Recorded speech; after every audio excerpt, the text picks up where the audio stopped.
મારું નામ રોશની છે અને હું એક યુવાન દીકરીની માં છું. જેમ જેમ મારી દીકરી યુવાન થઈ રહી હતી તે હંમેશા પોતાના રૂમમાં બંધ રહીને અભ્યાસ કરતી રહેતી હતી અને હું મારી દીકરીની આ વાતથી ખૂબ ખુશ હતી કે મારી દીકરી ભણવામાં ખૂબ જ હોશિયાર હતી. તે હંમેશા સારા માર્ક્સ લાવતી હતી. મારા પતિ આ દુનિયાને છોડીને જઈ ચૂક્યા હતા. એક રાત્રે મેં સપનામાં મારા પતિને જોયા. તે મને કહેવા લાગ્યા કે 2-3 દિવસ તું દીકરીના રૂમમાં છુપાઈ જજે અને આખી રાત જોજે કે તે પોતાના રૂમમાં શું કરે છે. મેં એવું જ કર્યું, પણ જે મારી આંખો સામે આવ્યું તે જોઈને મારા પગ નીચેથી જમીન સરકી ગઈ હતી. હું મારા મૃત પતિની વાતને ટાળી શકી નહીં, પણ મારી નવાઈ અને હેરાનગતિ થઈ હતી. મારું બાળપણ તો દુઃખમાં વીત્યું હતું અને મારા લગ્ન 21 વર્ષની ઉંમરે જ થઈ ગયા હતા. હું મારા પતિને ખૂબ પ્રેમ કરતી હતી, તેથી મેં ક્યારેય બીજા લગ્ન ન કર્યા અને આખી જિંદગી મારા પતિના નામ પર જ પસાર કરવાનો નિર્ણય લીધો હતો. હું એક 7 વર્ષની બાળકીની માં હતી, જેનું પાલન પોષણ મેં ખૂબ દિલથી અને પ્રેમથી કર્યું હતું, જેથી મર્યા પછી જ્યારે હું મારા પતિને મોઢું દેખાડું તો ગર્વથી કહી શકું કે હું તમારી દીકરીનું પાલન પોષણ ખૂબ સારી રીતે કરીને આવી છું. ભગવાનની કૃપા છે કે મારી દીકરી હવે 20 વર્ષની થઈ ગઈ છે અને હવે આસપાસના લોકો મને કહે છે કે સંતાન એક હોવું જોઈએ, પણ સારું હોવું જોઈએ, જેમ કે તમારી દીકરી છે. લોકો મારી દીકરીના ખૂબ વખાણ કરતા હતા અને સાથે જ મારા ઉછેરના પણ. આ વાતો સાંભળીને મારું માથું ગર્વથી ઊંચું થઈ જતું. મારી દીકરી ડિમ્પી ખરેખર ખૂબ જ સારી અને હોશિયાર છોકરી છે. તે આખો દિવસ અભ્યાસ કરવામાં જ વ્યસ્ત રહે છે અને આખી રાત પણ તે અભ્યાસ કરતી રહે છે. જ્યારે તે આટલો બધો અભ્યાસ કરે છે તો મારા દિલમાં તેના માટે પ્રેમ જન્મે છે. પછી મને એ રાજનો ખ્યાલ આવે છે જે મેં મારી દીકરીથી છુપાવી રાખ્યો છે. મને ડર છે કે ક્યાંક આના કારણે મારા અને મારી દીકરીના સંબંધો વચ્ચે કોઈ તિરાડ ન પડી જાય. પણ હું શું કરું? હું ઈચ્છવા છતાં પણ હમણાં તેને આ રાત જણાવી શકું તેમ નથી. તેથી દિલની વાત દિલમાં જ રાખીને બેઠી છું.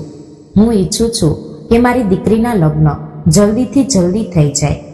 હું મારી દીકરીના લગ્ન ઇન્ટરનો અભ્યાસ પૂરો થાય ત્યાં સુધીમાં કરાવી દેવા માંગુ છું, જેથી તે એ રાજ સુધી ન પહોંચી જાય જે મેં તેનાથી છુપાવેલું છે. પણ મારી દીકરી હજી આગળ ભણવા માંગે છે. જ્યારે પણ હું ડિમ્પી સાથે લગ્નની વાત કરું છું તો તરત જ તે લગ્નનો ઇનકાર કરી દે છે કે હજી તેને વધારે ભણવું છે અને તે ભણી ગણીને કોઈ કાબિલ વ્યક્તિ બનવા માંગે છે. એક દિવસ હું સાંજનું ભોજન બનાવી રહી હતી ત્યારે મારા પતિના એક જૂના મિત્રનો ફોન આવ્યો હતો.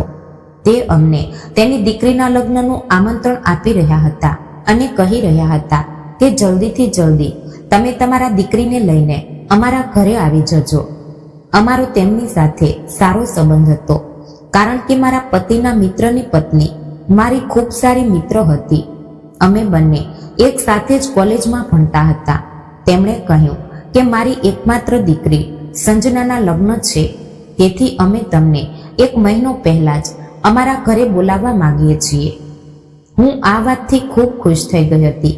હું કહેવા લાગી, સંજયભાઈ સાહેબ, તમે ચિંતા ન કરો, હું ખૂબ જલ્દી તમારા ઘરે આવી જઈશ. કારણ કે સંજના મારા પતિના મિત્રની દીકરી હોવાની સાથે મારી મિત્રની પણ દીકરી હતી. ખરેખર મારો શરૂઆતથી જ ઈરાદો હતો કે સંજયભાઈ સાહેબ મારી ડિમ્પીના લગ્ન તેમના નાના દીકરા સાથે કરાવી દે, કારણ કે તે મારી દીકરીની ઉંમરનો જ હતો અને તેની નોકરી પણ ખૂબ સારી લાગી ગઈ હતી. અને હું શરૂઆતથી જ સંજયભાઈ સાહેબના નાના દીકરાને પસંદ કરતી હતી. તે દેખાવમાં પણ સારો હતો. તેની અને ડિમ્પીની જોડી એક સાથે ખૂબ સારી લાગશે. સંજયભાઈ સાહેબને 2 જ સંતાન હતા. દીકરીના લગ્ન તો હવે થઈ રહ્યા હતા અને પછી દીકરો હતો. મારી દીકરી તે ઘરમાં ખૂબ ખુશ રહેતી.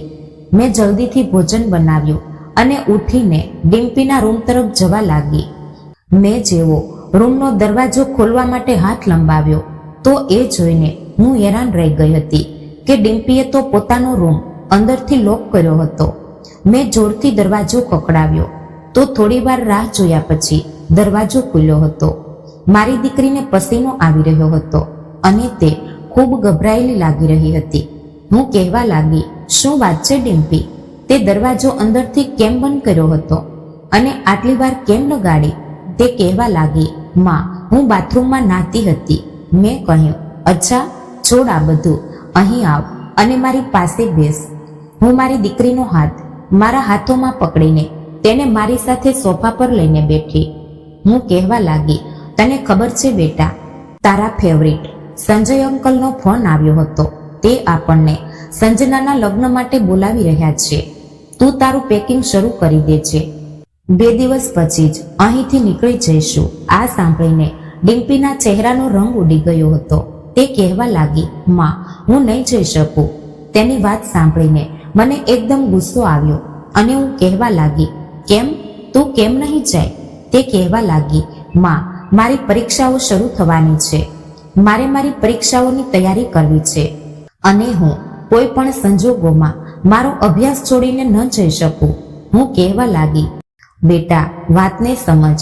તું તારી બધી બુક્સ ત્યાં લઈ જજે. ત્યાં જઈને આરામથી અભ્યાસ કરી લેજે. એમાં કઈ મોટી વાત છે? પણ લગ્નમાં જવું ખૂબ જરૂરી છે, કારણ કે મેં તારા માટે સંજનાના ભાઈ પરાગને પસંદ કરી લીધો છે. તમે બંને એકબીજાને મળશો તો જ વાત આગળ વધશે.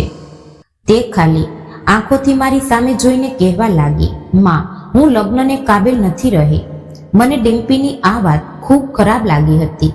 હું ગુસ્સામાં આવીને કહેવા લાગી, તારો શું મતલબ છે?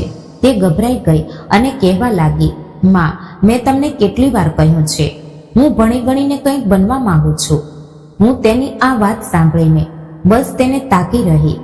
બીજા દિવસે પણ મેં ખૂબ કોશિશ કરી કે મારી દીકરી લગ્નમાં જવા માટે રાજી થઈ જાય, કારણ કે હું તેને લગ્નમાં લઈને જવા માંગતી હતી.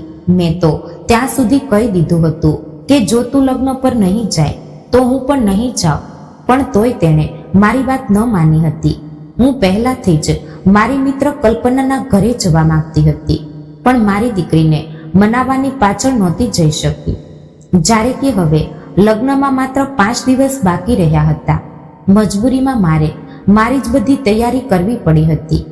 હું મારા પતિના જૂના મિત્ર અને મારી જૂની મિત્ર સાથેની આ જૂની દોસ્તીને બગાડવા નહોતી માંગતી. મેં ડિમ્પીને કહી દીધું હતું કે હું પડોશમાં કહી દઈશ કે તે 1 અઠવાડિયા માટે તારી સાથે રહે. ડિમ્પી ચીડાઈને કહેવા લાગી, માં, મને કોઈ પાડોશીની જરૂર નથી. હું એકલી પણ રહી શકું છું. જો તેમણે મારા રૂમમાં સૂવાની જીદ કરી તો હું શું કરીશ? મને સ્ટડી કરવામાં પ્રોબ્લેમ આવશે. હું ગુસ્સાથી કહેવા લાગી, ડિમ્પી, તું જાણે છે કે સ્ટડી કરવાની સાથે સાથે પોતાના માતા પિતાની ઇજ્જત કરવી અને તેમની વાત માનવી પણ ખૂબ જરૂરી હોય છે. પછી તું મને જણાવ કે તારા રૂમમાં એવી કઈ વસ્તુ લાગેલી છે કે તે તારા રૂમમાં સૂઈ ન શકે? તને જો ભણવામાં કોઈ પ્રોબ્લેમ આવે તો તું બહાર સોફા પર બેસીને અભ્યાસ કરી લેજે. ડિમ્પી કહેવા લાગી, માં, તમે તો જાણો છો હું મારા રૂમમાં એકલી રહીને જ મારો અભ્યાસ કરું છું. ત્યારે જ મારું સારું ફોકસ મારા અભ્યાસ પર રહે છે. તેથી હું કોઈની હાજરીમાં ડિસ્ટર્બ થાઉં છું. હું કહેવા લાગી, અચ્છા, ચાલ ઠીક છે. પાડોશી મારા રૂમમાં સૂઈ જશે અને તું આરામથી તારો અભ્યાસ કરી લેજે. બહુ મુશ્કેલીથી લગ્નમાં જવાની તૈયારી પૂરી થઈ હતી. હું જાણતી હતી કે સંજયભાઈ અને કલ્પના ડિમ્પી વિશે મને જરૂર પૂછશે કે ડિમ્પી લગ્નમાં કેમ ન આવી. જેવી હું લગ્નવાળા ઘરમાં પહોંચી તો સંજયભાઈ સાહેબ કહેવા લાગ્યા, અરે ભાભી, તમે મારી ડિમ્પી દીકરીને કેમ નથી લાવ્યા? અને તેમની આ વાતમાં કલ્પના પણ હામાં હા મિલાવા લાગી. હું ડરતા ડરતા કહેવા લાગી, તે મારી દીકરી તેના અભ્યાસને લઈને ખૂબ ગંભીર રહે છે. તેની પરીક્ષાઓ થવાની છે, તેથી તે ન આવી શકી. તે કહેવા લાગી કે જ્યારે મારી પરીક્ષાઓ પૂરી થઈ જશે ત્યારે હું સંજય અંકલ અને કલ્પના આંટીના અહીંયા ચાલી જઈશ. બસ એટલે ન આવી, પણ તે પછીથી આવી જશે જ્યારે તેની પરીક્ષાઓ પૂરી થઈ જશે. સંજયભાઈ સાહેબ કહેવા લાગ્યા, અરે વાહ, આ તો ખૂબ સારી વાત છે. અને કલ્પના પણ કહેવા લાગી, રોશની, તે તારી દીકરીનો ઉછેર ખૂબ સારો કર્યો છે. પછી સંજયભાઈ સાહેબ મારી તરફ જોતા કહેવા લાગ્યા, ભાભી, લગ્નવાળું ઘર છે અને ખુશીનો મોકો છે, તેથી હું ઈચ્છું છું કે હું પણ તમને એક ખુશખબર સંભળાવું. મારી ઈચ્છા છે કે હું મારા મૃત મિત્રની દીકરીને મારા ઘરની વહુ બનાવી લઉં, મારા પરાગની પત્નીના રૂપમાં ડિમ્પીને જોઈ લઉં. આ વાત પર કલ્પના પણ ખૂબ ખુશ થઈ રહી હતી. કલ્પનાએ કહ્યું કે જેવી સંજનાના લગ્નની રસમો પૂરી થઈ જશે તો હું તમારા ઘરે ડિમ્પી માટે સંબંધ લઈને આવીશ. આ વાત સાંભળીને મારી આંખોમાં આંસુ આવી ગયા હતા. મેં સંજયભાઈ સાહેબ અને કલ્પનાને કહ્યું કે તમે બંનેએ તો મારા દિલની વાત કહી દીધી છે. આ સમાચાર સાંભળીને તો હું ખૂબ ખુશ છું. સંજયભાઈ સાહેબ તો ખુશ થઈને આગળ વધી ગયા હતા, પણ કલ્પનાએ મને ગળે લગાવી લીધી હતી અને કહેવા લાગી, અમારી દોસ્તીને હવે અમે સંબંધીમાં બદલવા માંગીએ છીએ. આ રીતે અમારી દોસ્તી આગળ સુધી કાયમ રહેશે. સંજનાના લગ્નમાં ખૂબ મજા આવી હતી. લગ્ન સારા થઈ ગયા હતા અને લગ્ન પૂરા થયા પછી હું મારા ઘરે પાછી આવી ગઈ હતી. પાડોશી તો મારી દીકરીથી ખૂબ ખુશ થઈ રહી હતી. કહેવા લાગી, મેં તમારી દીકરી જેટલી સારી અને સમજદાર છોકરી ક્યાંય નથી જોઈ. આ વાત સાંભળીને હું ખૂબ જ વધારે ખુશ થઈ ગઈ હતી. મેં મારી પાડોશી અંજલિનો આભાર માન્યો કે તમારો ખૂબ ખૂબ આભાર. તમે અહીં મારી ગેરહાજરીમાં મારી દીકરીનો ખ્યાલ રાખ્યો. મેં તેને કેટલીક ગિફ્ટ પણ આપી અને તે પછી તે પોતાના ઘરે ચાલી ગઈ હતી. મેં ડિમ્પીને કહી દીધું હતું કે સંજય અંકલ અને કલ્પના આંટીએ પરાગ માટે તારો હાથ માંગી લીધો છે. તેઓ ઈચ્છે છે કે તારા લગ્ન તેમના દીકરા પરાગ સાથે થઈ જાય. ડિમ્પી મારી વાત સાંભળીને ખુશ નહોતી થઈ. તે મને અજીબ નજરોથી જોઈને કહેવા લાગી, માં, તમે હંમેશાથી જ મને માત્ર મારા પપ્પાના એક જ મિત્ર વિશે જણાવ્યું છે, જ્યારે કે મારા પપ્પાના ખૂબ બધા મિત્રો હતા. મને યાદ છે જ્યારે હું નાની હતી તો અમારા ઘરે સંજય અંકલની સાથે સાથે અનુરાગ અંકલ પણ આવતા હતા, પણ જે દિવસથી પપ્પાનું મૃત્યુ થયું તે પછીથી જ અનુરાગ અંકલે અમારા ઘરે આવવાનું બંધ કરી દીધું. શું પપ્પાના મરવાની સાથે સાથે જ અનુરાગ અંકલ પણ મરી ગયા, જે તમે ક્યારેય તેમના વિશે કોઈ વાત ન કરી? ડિમ્પીએ મારા ઘા પર મીઠું ભભરાવી દીધું હતું. હું ગુસ્સાથી કહેવા લાગી, હા, નથી જણાવ્યું મેં તને અનુરાગ વિશે? તું જાણે છે કે તારા પપ્પાએ મારી સાથે લવ મેરેજ કર્યા હતા. તારા પપ્પાના ફેમિલી વાળા અમારા લગ્ન કરાવવા નહોતા માંગતા, જ્યારે કે તારા અનુરાગ અંકલનું અમારા ઘરે બાળપણથી આવવા જવાનું હતું. અમારા લગ્નના કેટલાક મહિના પહેલા જ અનુરાગના પણ લગ્ન થઈ ગયા હતા. તારા પપ્પાના મર્યા પછી અનુરાગની પત્નીએ મારા ઘરમાં એટલા બધા ફસાદ ફેલાવ્યા હતા કે મારા સાસરિયાવાળા મારાથી નફરત કરવા લાગ્યા હતા અને તેઓ મને ઘરની બહાર કાઢવા માંગતા હતા. અને હું બેસહારા હતી, કારણ કે મારા માતા પિતા નહોતા. હું બેસહારા ક્યાં જાત? કોઈએ મારી વાત પર વિશ્વાસ પણ ન કર્યો હતો. જે રીતે અનુરાગની પત્નીએ મારા સાસરિયાવાળાઓના કાન ભરી દીધા હતા, તે લોકો મારી વાત માનવા તૈયાર જ નહોતા. ઉલટું કે તે લોકોને મારી કોઈ વાત પર વિશ્વાસ જ નહોતો. હું અડગ રહી અને કહેવા લાગી કે આ ઘર મારા પતિનું છે, હું મારા પતિના ઘરેથી નહીં જાઉં. તેમણે એડી ચોટીનું જોર લગાવી દીધું હતું અને પછી આખરે હું પણ હિંમત હારી ગઈ હતી, કારણ કે તું મારી સાથે હતી. જે દિવસે હું ઘરથી નીકળવા લાગી હતી તે જ દિવસે મેં નિર્ણય કરી લીધો હતો કે મારા પતિના બાળપણના મિત્ર અનુરાગભાઈ સાહેબ અને તેમના પરિવાર સાથે અમારો કોઈ સંબંધ નહીં રહે, કારણ કે તેના પત્નીના કારણે જ હું બેસહારા થઈ ગઈ હતી. તે સમયે તું 5 વર્ષની હતી. મારા સાસરિયાવાળાઓએ મારા પર ખોટા આરોપ લગાવ્યા હતા. ખબર છે કોના કહેવા પર? માત્ર અને માત્ર તારા અનુરાગ અંકલની પત્નીના કહેવા પર. જ્યારે કે અનુરાગભાઈ સાહેબ સારી રીતે આ વાત જાણતા હતા કે હું ખોટી નથી. મારા પર આરોપ લગાવવામાં આવી રહ્યા છે, તે પણ તેમની પત્નીના કહેવા પર. તેમની પત્નીએ મારી સાથે આવું એટલા માટે કર્યું કારણ કે હું ખૂબસૂરત હતી, અને જ્યારે કે તે ખૂબસૂરત નહોતી તેથી તે મારી ખૂબસૂરતીથી ઈર્ષા કરતી હતી અને તેણે મારા સાસરિયાવાળાઓને પોતાની તરફ કરી લીધા. તે તો સારું થયું કે તારા કાકાજીએ મારો અને તારો ખ્યાલ કરતા અમને તે ઘરથી હિસ્સો અપાવી દીધો, જેના પૈસાથી અમે આ ઘર ખરીદી લીધું. તારા દાદા દાદી તો એમ પણ મતલબી લોકો હતા. તારા પપ્પાનો પગાર સારો હતો. તે પોતાના માતા પિતાને ભરપૂર પૈસા આપતા હતા, તો અમે લોકો તેમના માટે સારા હતા.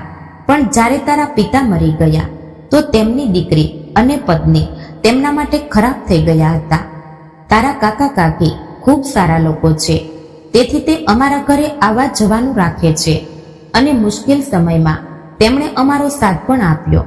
પણ તારા દાદા દાદી તો અનુરાગની પત્નીના કહેવામાં આવી ગયા હતા અને તેમણે પોતાના ઘરથી અમને કાઢી મૂક્યા હતા, કારણ કે અનુરાગની પત્નીએ અમારા ઘરમાં આગ જે ભડકાવી દીધી હતી. તારા દાદા દાદીએ ખૂબ કોશિશ કરી કે તે તને પોતાની પાસે રાખવા માંગતા હતા, પણ મેં સાફ ઇનકાર કરી દીધો. તો તે મને ધમકાવવા લાગ્યા કે તેઓ તને મારાથી જબરદસ્તી છીનવી લેશે. હું તેમની ધમકીઓને જોઈને હેરાન રહી ગઈ હતી, તેથી મેં પોલીસમાં જઈને તેમની વિરુદ્ધ રિપોર્ટ દાખલ કરાવી દીધી.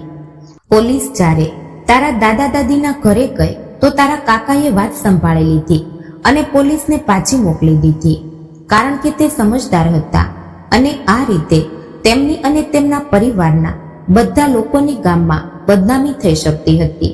તેથી તેમણે પોતાના માતા પિતાને ખૂબ સમજાવ્યા કે અમને શાંતિથી જીવવા દે. તે પછીથી તારા દાદા દાદીએ અમારો પીછો છોડી દીધો હતો અને અમે સુકૂનભરી જિંદગી જીવવા લાગ્યા હતા. હું આ ઘરમાં પૂરી રીતે શિફ્ટ થઈ ગઈ હતી. તે દિવસ પછી પણ તે લોકો ક્યારેક ક્યારેક તંગ કરવા માટે આવી જતા હતા, પણ તારા કાકા વાત સંભાળી લેતા હતા. તે લોકોએ મને તંગ કરવાની ખૂબ કોશિશ કરી. તે મને ડરાવતા ધમકાવતા હતા, ત્યાં સુધી કે તેમણે મને અદાલતથી તારી કસ્ટડી લેવા માટે પણ બ્લેકમેલ કરી લીધી હતી. પણ બહુ મુશ્કેલીથી તે સમયે તારા કાકાએ બધી વાત સંભાળી લીધી હતી. જો તે મારો સહારો ન બન્યા હોત તો આજે તું અને હું કોઈના ઘરમાં ઝાડુ પોતું કરી રહ્યા હોત. મેં એટલે જ આજ સુધી તને તારા દાદા દાદી, અનુરાગ અને તેની પત્ની વિશે નથી જણાવ્યું. મેં આવું એટલા માટે નહોતું કર્યું જેથી તારું દિલ તેમની તરફથી મેલું ન થઈ જાય. આ વાત સાંભળીને ડિમ્પીનો ચહેરો ઉતરી ગયો હતો. તે ખૂબ પરેશાન થઈ ગઈ હતી અને હું ઉઠીને મારા રૂમમાં આવી ગઈ હતી. મને વીતેલા દિવસોની પરેશાનીઓ આજે પણ યાદ આવતી હતી અને મારા પતિની પણ ખૂબ યાદ આવતી હતી. મારા કબાટમાં મારા પતિના લવ લેટર અને તેમની સાથે મારો ફોટો, આ બધી નિશાનીઓ મારી પાસે આજે પણ રાખેલી હતી. હું એક એક વસ્તુને જોઈને રડતી જતી હતી. હું મારા મૃત પતિના લવ લેટર વાંચીને રડતી તો ક્યારેક તેમને ચુંબન કરવા લાગતી હતી. હું દરેક વસ્તુ ખૂબ ધ્યાનથી જોઈ રહી હતી. ત્યારે અચાનક મારી નજર તેમની ડાયરી પર પડી. તેમાંથી એક ડાયરી ગાયબ હતી, જે મારા પતિની હતી અને મારા પતિને ડાયરી લખવાનો ખૂબ શોખ હતો. તે લાલ કલરવાળી ડાયરી ન જાણે ક્યાં જતી રહી હતી. હું અંદરથી ખૂબ ડરી રહી હતી અને મેં આખા કબાટમાં તે ડાયરીને શોધી લીધી હતી, ત્યાં સુધી કે મારા રૂમની પૂરી તલાશી લઈ લીધી હતી, પણ એ ડાયરી મને ક્યાંય નજર નહોતી આવી. પછી મારા દિલમાં ખ્યાલ આવ્યો કે ક્યાંક એ ડાયરી ડિમ્પીના હાથમાં તો નથી લાગી ગઈ, કારણ કે એ ડાયરીમાં ડિમ્પીની જિંદગીનો સૌથી મોટો રાજ લખેલો હતો. મારી દીકરી કોલેજ પણ જતી હતી અને ત્યાંથી આવીને પણ તે આખો દિવસ અભ્યાસ કરતી હતી. મારી દરેક વાત માનતી હતી, પણ છેલ્લા 1 મહિનાથી મારી દીકરી ખૂબ પરેશાન લાગી રહી હતી અને ખૂબ જ અજીબોગરીબ હરકત કરવા લાગી હતી. તેણે બધું છોડી દીધું હતું, બસ હંમેશા ચીડિયા રહેવા લાગી હતી. તે મારી વાત પણ નહોતી માનતી. હું તેની વજહથી ખૂબ પરેશાન રહેવા લાગી હતી. તેથી મેં વિચાર્યું કે કોઈ સમયે હું તેના રૂમની તલાશી લઈશ. હું આ બધી વાતો આખી રાત વિચારતી રહી હતી. આ રીતે વિચારતા વિચારતા સૂઈ પણ ગઈ હતી. હું ખૂબ ઊંડી ઊંઘમાં સૂતી હતી જ્યારે મને સપનામાં મારા પતિ મળવા આવ્યા હતા. તે કહેવા લાગ્યા, રોશની, તું 2-3 દિવસ મારી દીકરીના રૂમમાં છુપાઈને તેને જોજે કે તે શું કરે છે. જ્યારે મારી આંખ ખુલી તો મને મોટી નવાઈ થઈ કે આખરે આ કેવું સપનું હતું. આ સપનાએ તો મને ચોંકાવી દીધી હતી. મારા પતિ ઘણા વર્ષો પછી મારા સપનામાં આવ્યા હતા અને સપનું પણ કેટલું અજીબ હતું. મને એકદમ જ ફિકર થવા લાગી હતી કે ક્યાંક મારી દીકરી કોઈ મુસીબતમાં તો નથી. તેથી હું જલ્દીથી ઉઠીને મારી દીકરીના રૂમ તરફ જવા લાગી હતી. દરવાજો ખોલવા માટે જેવો મેં હાથ આગળ વધાર્યો તો એ જોઈને હું હેરાન રહી ગઈ હતી કે રાતના આ સમયે મારી દીકરીનો રૂમ અંદરથી લોક હતો. ન જાણે તે આ પ્રકારની અજીબ હરકતો કેમ કરવા લાગી હતી. આ પહેલા તો ક્યારેય તેણે રૂમને લોક નહોતો લગાવ્યો. સવાર થઈ તો હું ડિમ્પીને કહેવા લાગી, તે રાત્રે તારા રૂમના દરવાજાને લોક કેમ કર્યો હતો? મારી વાત સાંભળીને તે મારાથી ગભરાતા ગભરાતા કહેવા લાગી, માં, શું તમે આખી રાત મારી જાસૂસી કરતી રહો છો? મેં વાતને મજાકમાં ટાળવાની કોશિશ કરી. તેથી હું હસીને કહેવા લાગી, નહીં બેટી, એ તો બસ રાત્રે મને ડર લાગતો હતો તેથી હું તારી પાસે આવી ગઈ હતી. તે કહેવા લાગી, મને ખબર નથી કે તમને રાત્રે ડર લાગતો હતો કે નહીં, પણ હવે મને તમારાથી ખૂબ ડર લાગવા લાગ્યો છે. હું હસી દીધી, પણ જે મારી દીકરીનું વર્તન હતો અને મારા પતિનું સપનું, આ બધું મને ખૂબ પરેશાન કરી રહ્યું હતું. મેં નિર્ણય કરી લીધો હતો કે હું મારા મૃત પતિની વાતને ટાળી નહીં શકું. એ જ રાત્રે હું મારી દીકરીના રૂમમાં જઈને તેના કબાટની પાછળ છુપાઈ ગઈ હતી. મારી દીકરી જેવી રૂમમાં આવી તો તે પોતાની બુક્સ ખોલીને અભ્યાસ કરવા માટે બેસી ગઈ.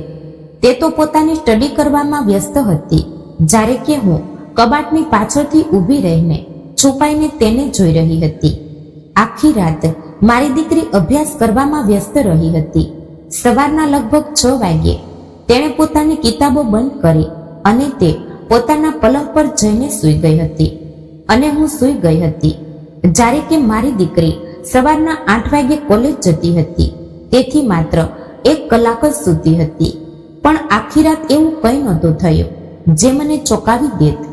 સવારે જ્યારે મારી દીકરી 8 વાગ્યે પોતાના કોલેજ જવા માટે ઉઠી અને નાહવા માટે બાથરૂમમાં ચાલી ગઈ, ત્યારે હું જલ્દીથી ભાગી અને મારા રૂમમાં આવી ગઈ હતી.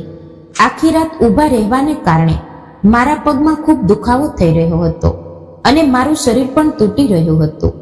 હું વિચારમાં પડી ગઈ હતી કે હું એક નાના બાળકની જેમ એક સપનાની પાછળ કેમ પડી ગઈ છું. મેં વિચાર્યું કે ગઈ રાત્રે હું મારા સપનાને કારણે વધારે જ ગભરાઈ ગઈ હતી. તેથી મેં વિચારી લીધું કે હવે હું રાતના સમયે ડિમ્પીના રૂમમાં નહીં જાઉં.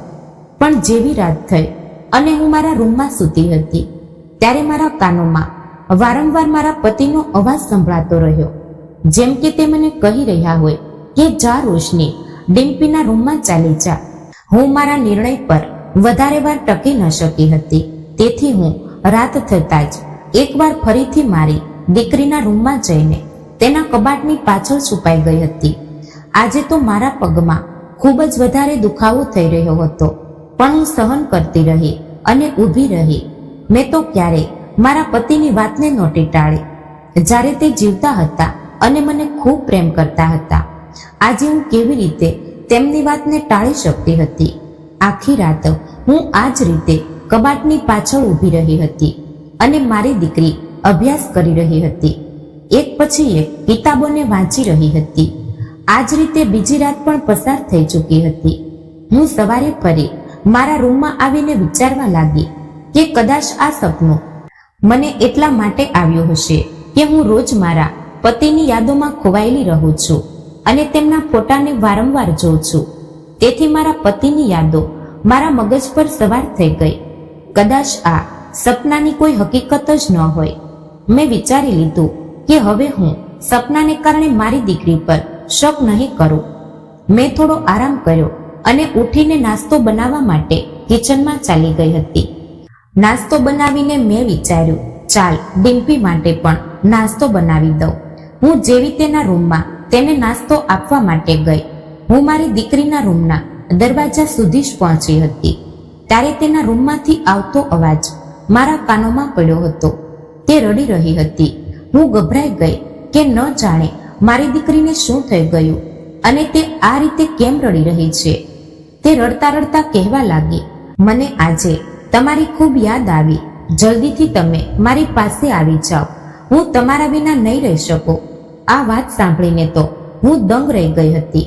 મેં જલ્દીથી દરવાજો ખોલવાની કોશિશ કરી તો એ જોઈને ફરીથી હેરાન રહી ગઈ હતી કે રૂમનો દરવાજો તો અંદરથી લોક હતો. મેં દરવાજાને જોર જોરથી વગાડવાનું શરૂ કરી દીધું. થોડી વાર પછી ડિમ્પીએ દરવાજો ખોલી દીધો હતો. તે કહેવા લાગી, માં, તમને શું થઈ ગયું? તમે આ રીતે મારા રૂમનો દરવાજો કેમ પીટી રહ્યા છો? હું દરવાજો ખોલવા માટે આવવાની જ હતી, પણ તમે તો દરવાજાને બુરી રીતે પીટી રહ્યા છો, જેમ કોઈ ભૂકંપ આવ્યો હોય. પહેલા તો મેં વિચાર્યું કે તેને પૂછી લઉં કે તે કોની સાથે વાતો કરી રહી હતી, પણ જ્યારે તેના હાથમાં મેં તેના પિતાનો ફોટો જોયો તો હું બધું સમજી ગઈ હતી. તે કદાચ પોતાના પિતાની યાદમાં ખોવાયેલી હતી અને પોતાના પપ્પાને મિસ કરી રહી હતી, પણ ન જાણે કેમ મારું દિલ ખૂબ ગભરાઈ રહ્યું હતું. મેં ડિમ્પીને કહ્યું, આ રહ્યો તારો નાસ્તો, તું તારા રૂમમાં જ કરી લે. હું તારા માટે નાસ્તો લઈને આવી હતી અને મેં નાસ્તાની ટ્રે ડિમ્પીના હાથમાં આપી દીધી. તેણે કંઈ પણ કહ્યા વિના જ ફોટાને બાજુ પર મૂકી દીધો અને નાસ્તો કરવા માટે બેસી ગઈ. હું ખૂબ પરેશાન થઈ ગઈ હતી અને બુરી રીતે ગૂંચવાઈ ગઈ હતી. મેં વિચાર્યું કે ચાલ, આજે છેલ્લી રાત છે. આજે પણ હું જઈને ડિમ્પીના રૂમમાં કબાટની પાછળ છુપાઈ જઈશ. આજે પણ તેના રૂમમાં છુપાઈને જોઈ લઉં છું. ફરીથી રાત થઈ તો હું મારી દીકરીના રૂમમાં જઈને કબાટની પાછળ છુપાઈ ગઈ હતી. મારી દીકરી રોજની જેમ જ ખુરશી પર બેસીને ટેબલ પર પોતાની રાખેલી બુક્સને ખોલીને વાંચવા લાગી હતી અને પોતાના અભ્યાસમાં એટલી વ્યસ્ત થઈ ગઈ હતી. થોડી જ વાર વીતી હતી કે અચાનક ડિમ્પીના રૂમની બારી પર ખટખટાટ થવા લાગ્યો. હું હેરાન રહી ગઈ હતી કે આટલી રાત્રે અને આ સમયે આખરે બારીમાંથી કોણ આવી શકે છે.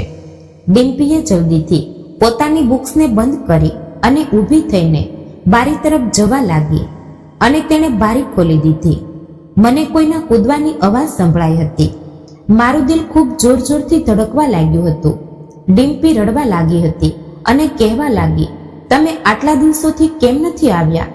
જાણો છો ને, હું તમને કેટલો પ્રેમ કરું છું. મને તો એવું લાગે છે કે જો મેં આજે તમને ફોન ન કર્યો હોત તો કદાચ તમે આજે પણ અહીં ન આવત. હું તો તમને એક વાત જણાવવાનું ભૂલી જ ગઈ. સવારે જ્યારે તમારી સાથે મારી ફોન પર વાત થઈ હતી તો અચાનક જ માં આવી ગઈ. મને 100% વિશ્વાસ છે કે માએ જરૂર અમારી વાતો સાંભળી લીધી હશે. તેથી મેં જલ્દીથી મારા હાથમાં પપ્પાનો ફોટો પકડી લીધો હતો. મેં આવું એટલા માટે કર્યું જેથી માં એવું સમજે કે હું મારા પપ્પાના ફોટા સાથે વાતો કરી રહી હતી અને એ જોઈને હું ખૂબ શર્મિંદા થઈ ગઈ હતી.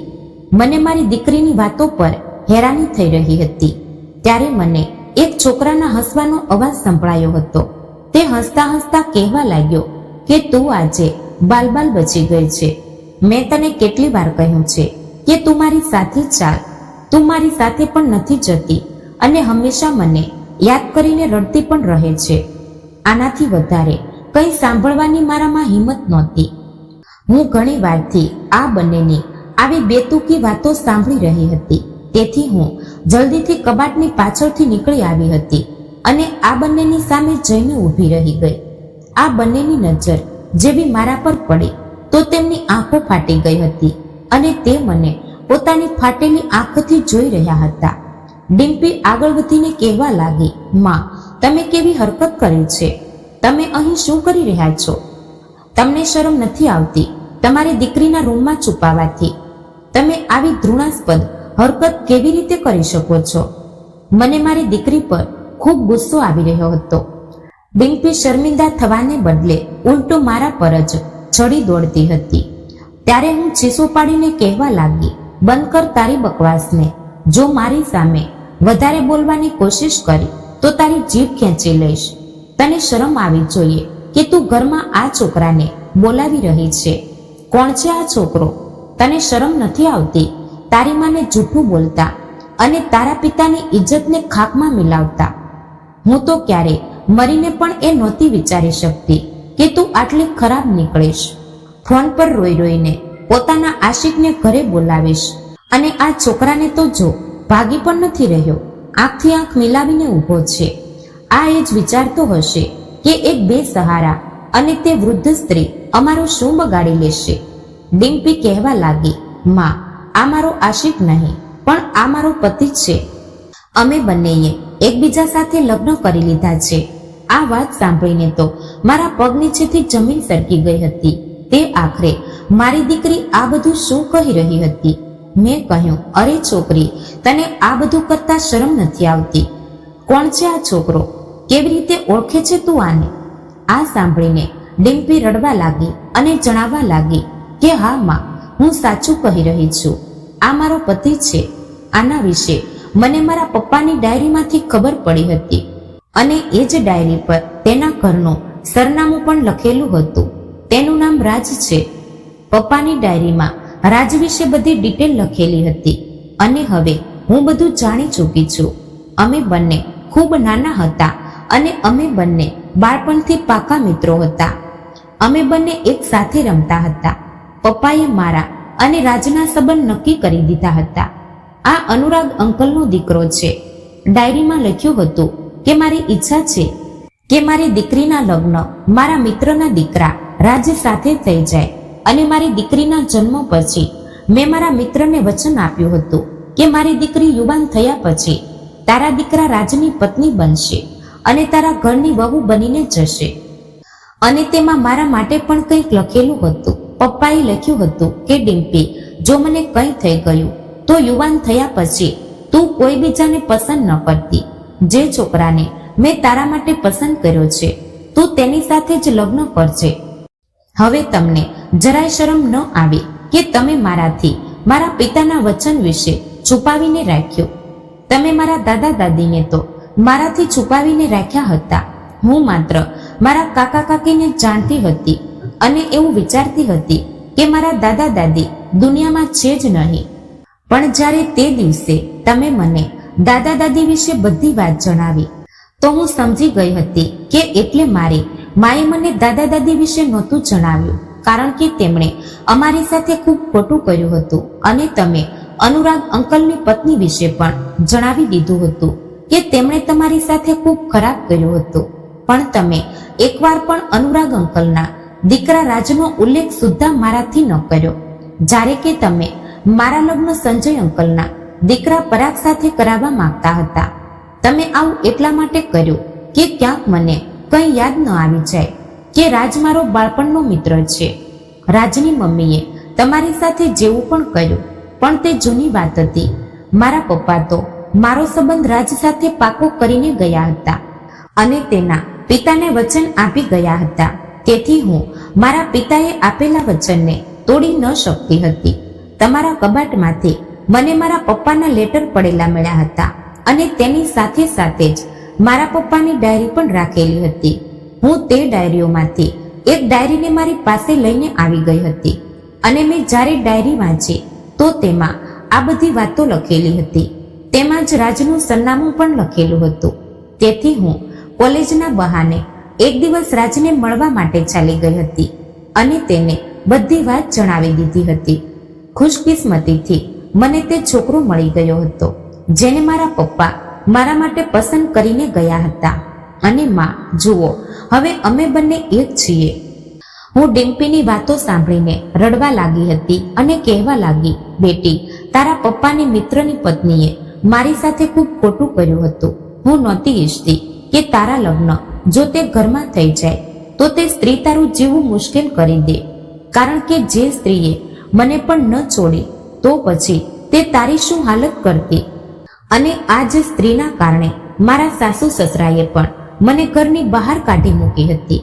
મને ડર હતો કે જો મારા પતિના આ વચનની લાજ રાખતા તારા લગ્ન રાજ સાથે કરાવી દીધા તો રાજની માં આખી જિંદગી તને મેણા મારશે અને પરેશાન કરશે અને ક્યારેય તને સુખી નહીં જીવવા દે. અને જો મારી દીકરી પોતાની જિંદગીમાં ખુશ ન રહેતી તો હું જીવતે જીવ મરી જાત. મને ખબર હતી કે જે સ્ત્રીએ મને મારા સાસરિયામાં ટકવા ન દીધી. તે સ્ત્રી પોતાના ઘરમાં એની જ દીકરી સાથે શું પ્રતિક્રિયા કરશે? મારી વાતો સાંભળીને ડિમ્પી રડવા લાગી હતી. તે મને કહેવા લાગી, માં, મને ખબર હતી કે તમારી પાસે આ બધું કરતા પહેલા કોઈ વજહ રહી હશે, કારણ કે મેં મારી જિંદગીમાં આટલા વર્ષોમાં તમારામાં કોઈ બુરાઈ નથી જોઈ. મને તમારી વજહની જાણ થઈ ચૂકી છે, પણ માં, હું મારા પિતાએ કરેલા વચનને પૂરું કરવા માંગતી હતી. ત્યારે મારો જમાઈ રાજ આગળ વધ્યો અને હાથ જોડીને કહેવા લાગ્યો, આંટી, સમય ખૂબ આગળ વધી ચૂક્યો છે. હવે હાલાત પહેલા જેવા નથી રહ્યા.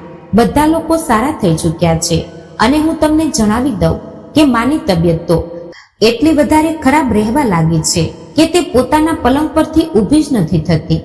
કદાચ તેમણે જે તમારી સાથે કર્યું, ભગવાને તેમને તેમના કરેલાની સજા આપી છે. માને પેરેલાઇઝ થઈ ગયો છે, જેના કારણે તે ન તો બોલી શકે છે અને ન તો હલી શકે છે.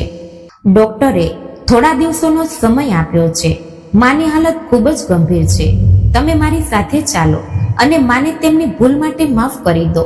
કદાચ તેમની જિંદગીની જે પળો રહી ગઈ છે તે તેમને શાંતિથી જીવી શકે. મારી દીકરી રાજ્ય સાથે તો લગ્ન કરી ચૂકી હતી. હવે મારી પાસે ઇનકાર કરવાની કોઈ ગુંજાઈશ બાકી નહોતી રહી. હું રાજ અને ડિમ્પી સાથે રાજના ઘરે ચાલી ગઈ હતી. ત્યાં હું ગઈ તો રાજની માં કાવેરી ખૂબ ખરાબ હાલતમાં પલંગ પર સૂતી હતી. મને તેની હાલત જોઈને ખૂબ દયા આવી રહી હતી. મને જોઈને તેની આંખોમાં આંસુ આવી ગયા હતા. તે કંઈ બોલી નહોતી શકતી, પણ તેની આંખોથી મને એવું લાગી રહ્યું હતું જેમ તે મારી પાસે માફી માંગી રહી હોય. મેં તેની નજીક જઈને કહ્યું કે મેં તને માફ કરી કાવેરી. હવે આપણા બાળકો લગ્ન કરી ચૂક્યા છે, આમને આશીર્વાદ આપ. આ સાંભળીને કાવેરીની આંખોમાંથી આંસુ નીકળવા લાગ્યા અને તે રડી રહી હતી.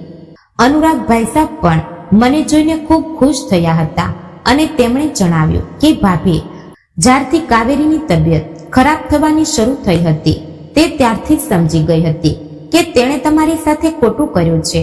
ભગવાને તેને આ જ વસ્તુની સજા આપી રહ્યા છે. તે તમારી પાસે માફી માંગવા માંગતી હતી, પણ તેની ક્યારેય હિંમત ન થઈ કે તે તમારી પાસે માફી માંગે. તેથી તેણે કહ્યું કે જ્યારે હું ઠીક થઈ જઈશ તો હું પોતે રોશનીના ઘરે જઈને તેની પાસે માફી માંગીશ. પણ તેની હાલત તો ઠીક થવાને બદલે દિવસે ને દિવસે ખરાબ થતી ચાલી ગઈ હતી અને તે તમારી પાસે માફી ન માંગી શકી. જ્યારે એક દિવસ અમારા ઘરે ડિમ્પી આવી અને તેણે બધું જણાવ્યું તો મેં પોતે આ બંને બાળકોના લગ્ન કરાવી દીધા. અમે તમને એટલે નહોતું જણાવ્યું કારણ કે અમને ખબર હતી કે તમે ક્યારેય પણ આ બાળકોના લગ્ન માટે તૈયાર નહીં થાવ, કારણ કે તમારી સાથે ખૂબ ખરાબ કરવામાં આવ્યું હતું અને હું મારા મિત્રના વચનને પણ પૂરું કરવા માંગતો હતો.